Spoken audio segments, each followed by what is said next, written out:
साथियों नमस्कार, कैसे हैं आप सब लोग? मज़ामा केम छो कसा आहेस? एक महत्वपूर्ण फैसला है ऑनरेबल एमपी हाई कोर्ट का कंसर्निंग बेल। और मामला जो है जुड़ा हुआ है प्रिवेंशन ऑफ करप्शन एक्ट से, चीटिंग से और गबन से। जब इस तरह के मामले हैं तो किस प्रकार हमें प्लीड करना है बेल के लिए और क्या-क्या महत्वपूर्ण बातें हमें ध्यान रखनी होगी। सबसे पहले हम लोग एक बात नोट कर लेते हैं कि जो टॉपिक आज हम डिस्कस कर रहे हैं, ये एंटिसिपेटरी का नहीं है, ये टॉपिक जो है रेगुलर बेल का है। और रेगुलर बेल के लिए आपको अप्लाई करना होता है as per section 483 of BNSS. Anticipatory जो है लाई करती है as per section 482 of BNSS. Case के ब्रीफ क्या है या ओवरव्यू क्या है या बैकग्राउंड फैक्ट्स क्या है कि यहाँ पर दो अक्यूज है, accuse number A and accuse number B. Accuse number A जो है ये कांस्टेबल है इन द सीआरपीएफ और अक्यूज नंबर बी जो है ये प्राइवेट पर्सन है। इन दोनों पे ये आक्षेप है, ये एलिगेशन है कि इन्होंने जॉब स्कैम किया। इन्होंने वायदा किया 21 लोगों से जॉब दिलाने का और जॉब भी थी गवर्नमेंट जॉब। इसके अगेंस्ट में जो है पैसे लिए और अल्टीमेटली इन पैसों को जो है एम्बेजल किया गया। मिस्टर ए ने मनी को जो है रूट किया और उसने मनी लिया अपने वाइफ के अकाउंट में और जो मिलने वाले थे उनके अकाउंट में, और जो मिस्टर बी था उसने काम किया as a middleman in the entire process.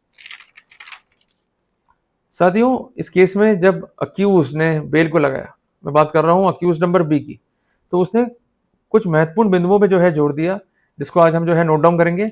और इसके अलावा हम लोग नोट डाउन करेंगे कुछ गोल्डन प्रिंसिपल्स को या गोल्डन रूल्स को जो हमें काम में लेने चाहिए whenever we are going to move for the bill concerning the cases of prevention of corruption act. सबसे पहली बात, अटैक ये था मिस्टर बी का कि जो पब्लिक सर्वेंट है वो मिस्टर ए है, मैं नहीं हूं, मैं एक प्राइवेट पर्सन हूं।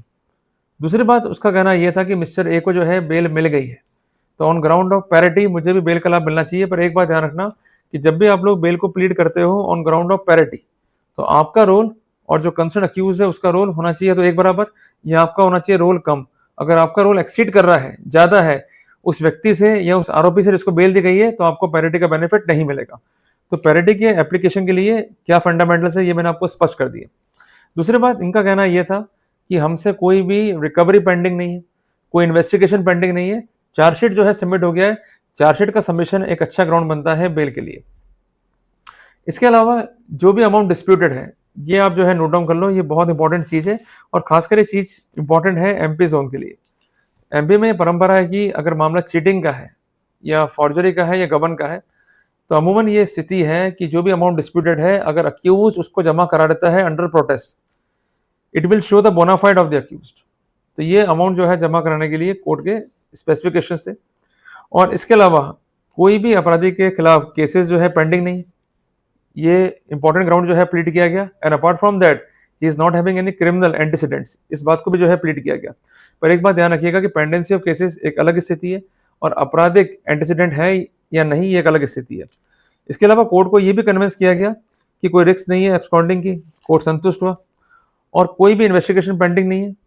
तो ये गुड ग्राउंड के रूप में जो है प्लीड किया गया टू हैव द बेल, और फाइनली अक्यूज को जो है बेल मिली।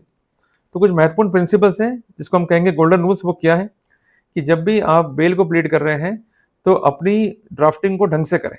कई बार ऐसा होता है कि ड्राफ्टिंग करते हुए कुछ ऐसे एडमिशन हम दे जाते हैं जो हमें नहीं देने चाहिए, बाद में नुकसान जो है खाना पड़ता है। अगर कोई अमाउंट जमा करवाना भी चाहते हैं आप, it must be under the protest, and apart from that you must specify that it is towards to show the bona fide intent of the concern accused. अगर आप ऐसा नहीं करेंगे तो वहां पर नुकसान जो है आपको होगा। दूसरी बात, जो भी एविडेंसेस है या सामग्री फाइल पर है, ये जो एफआईआर फाइल पे है या चार्जशीट फाइल पे है, उसका हमें देना होगा प्लॉजिबल एक्सप्लेनेशन। क्लियर है? और इसके अलावा अगर हम ले रहे हैं पैरिटी को, तो हमारा रोल कंसर्न को अक्यूज के रोल से कम होना चाहिए या बराबर होना चाहिए, पर उससे अधिक नहीं होना चाहिए।